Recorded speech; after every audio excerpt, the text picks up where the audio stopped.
दोस्तों, करण को न केवल उसके पराक्रम बल्कि उसके दानवीर होने के लिए आज तक जाना जाता है। दोस्तों, ऐसा माना जाता है कि उससे बड़ा कोई और दानी पूरे भारतवर्ष में नहीं हुआ।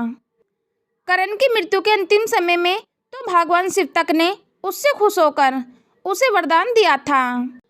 लेकिन आखिर द्रौपदी ने करण को उसकी मृत्यु के समय क्या दिया था, आइए जानते हैं आज की इस वीडियो में। दोस्तों, महाभारत की कहानी को अगर नज़दीक से समझा जाए तो आपको लगेगा कि महाभारत में सिर्फ दो ऐसे किरदार हैं जिनके साथ न केवल सिर्फ अन्याय हुआ बल्कि जो सबसे सख्त किरदार, एक द्रौपदी और दूसरा करण, जिनको पूरी जिंदगी अपेक्षाओं का शिकार होना पड़ा। वहीं द्रौपदी के 5 पति होने के बावजूद भी कोई भी उसके सम्मान की रक्षा नहीं कर पाया।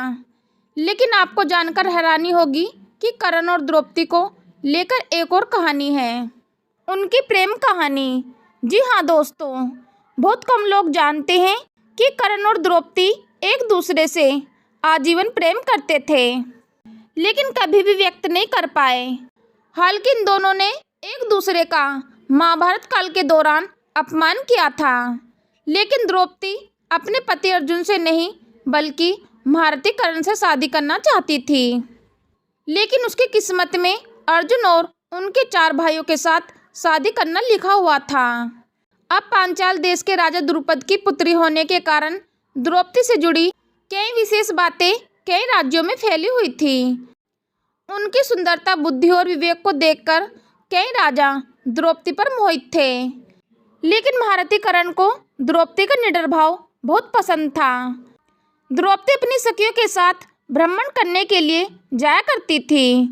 द्रौपदी को देखते ही करण को उनसे प्रेम हो गया। जब द्रौपदी के स्वयंवर के लिए राजा द्रुपद ने द्रौपदी के कक्ष में दासी द्वारा महान योद्धाओं के चित्र भिजवाए थे तो उनमें से करण का चित्र भी था। द्रौपदी करण का चित्र देखकर उन्हें पसंद करने लगी थी। जब स्वयंवर का दिन आया तो द्रौपदी की दृष्टि सभी राजाओं और पांडवों में करण को ढूंढ रही थी और द्रौपदी को उनके पिता राजा द्रुपद ने भीष्म से प्रतिशोध लेने की प्रतिज्ञा के बारे में बहुत पहले ही बता दिया था। साथ ही द्रौपदी यह भी जान चुकी थी कि करण एक सूत पुत्र है और अगर उसका विवाह करण से होता है तो वह जीवन भर एक दास की पत्नी के रूप में पहचानी जाएगी। उसने सोचा कि करण से विवाह करने के बाद अपने पिता की प्रतिज्ञा को पूरा करने में वह सहयोग नहीं कर पाएगी।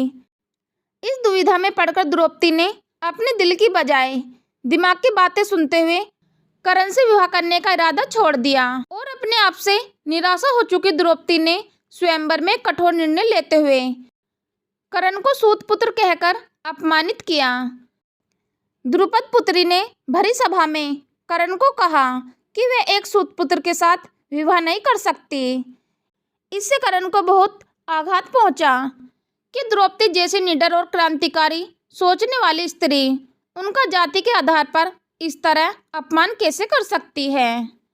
अब स्वयंवर में जब अपमानित होने के बाद करण के मन में द्रौपदी के लिए करवाट भर चुकी थी। अब द्रौपदी से विवाह न होने के बाद करण ने 2 विवाह किए और जब भीष्म पितामह मृत्यु शैया पर मौत की प्रतीक्षा कर रहे थे उस समय महारथी करण भीष्म से मिलने के लिए पहुंचे। अब उन्होंने भीष्म को द्रौपदी से आजीवन प्रेम करने का रहस्य बताया। जब वे अपनी प्रेम कहानी से जुड़ी विभिन्न घटनाएं भीष्म को बता रहे थे तो यह बात द्रौपदी ने भी सुन ली थी। उस समय द्रौपदी को ज्ञात हुआ कि केवल वो ही नहीं बल्कि महारथी करण भी उनसे बहुत प्रेम करते हैं। लेकिन महाभारत के युद्ध में अर्जुन द्वारा करण का वध किए जाने के साथ ही यह प्रेम भी खत्म हो गया। दरअसल युद्ध भूमि में जब करण घायल होकर मरण सनावस्था में अपनी अंतिम सांसें ले रहा था उसी समय यह खबर द्रौपदी तक पहुंचाई गई। अब जैसे ही द्रौपदी ने करण के बारे में सुना तो उसका हृदय व्याकुल हो उठा। वे दौड़ती हुई करण के शव के पास आई और फूट फूट कर विलाप करने लगी। इसके बाद उसने करण से माफ़ी मांगी और उसके किए अपमान का पश्चाताप किया और उसे बड़ा पश्चाताप हुआ। कि आखिर क्यों उसने स्वयंवर में कर्ण जैसे महान योद्धा का अपमान किया था। तो दोस्तों, आपकी इस बारे में क्या राय है, हमें कमेंट के माध्यम से ज़रूर बताएं। यदि वीडियो पसंद आई है तो वीडियो को लाइक करें, चैनल को सब्सक्राइब करें और नीचे दिए गए कमेंट बॉक्स में राधे राधे अवश्य लिखें। चलो तो दोस्तों, मिलते हैं फिर नेक्स्ट वीडियो में नए ज्ञान के साथ। हम लेते हैं आपसे विदा। धन्यवाद।